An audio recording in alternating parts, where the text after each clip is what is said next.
ఆషాఢ మాసంలో గోరింటాకు ఎందుకు యూజ్ చేస్తారు తెలుసా మీకు? ఇది రిలీజియస్ వాల్యూయే కాదు, సైంటిఫిక్ రీజన్స్ కూడా ఉన్నాయి. కానీ ఈ రోజు మనము ఆయుర్వేద ప్రకారం ఇది ఎందుకు బెనిఫిషియల్ గా ఉంది అదే అర్థం చేసుకుందాం. ఆషాఢ మాసం ఎప్పుడు వస్తుంది? ఎండింగ్ ఆఫ్ గ్రీష్మ ఋతు ఇంకా స్టార్టింగ్ ఆఫ్ వర్ష ఋతు. దీంతో వెదర్ లో చాలా చేంజెస్ అవుతాయి.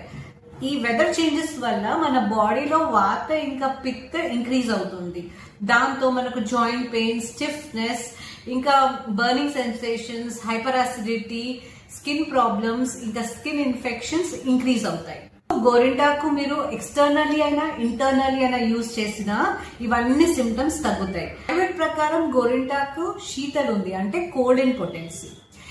ఇంకా త్వచ రోగంలో యూజ్ అవుతుంది, అంటే స్కిన్ డిసీజెస్ లో యూజ్ అవుతుంది. దాంతో పాటు ఇది దాహశామక, అంటే థర్స్ట్ కి తగ్గిస్తుంది. దాంతో పాటు ఇది వాత రోగంలో యూస్ఫుల్ అవుతుంది. ఇంకా కేషియా ఉంది, అంటే హెయిర్ గ్రోత్ కి యూజ్ అవుతుంది. దాంతో పాటు స్కిన్ డిసీజెస్ లో కూడా చాలా హెల్ప్ఫుల్ గా ఉంటుంది. For more such updates.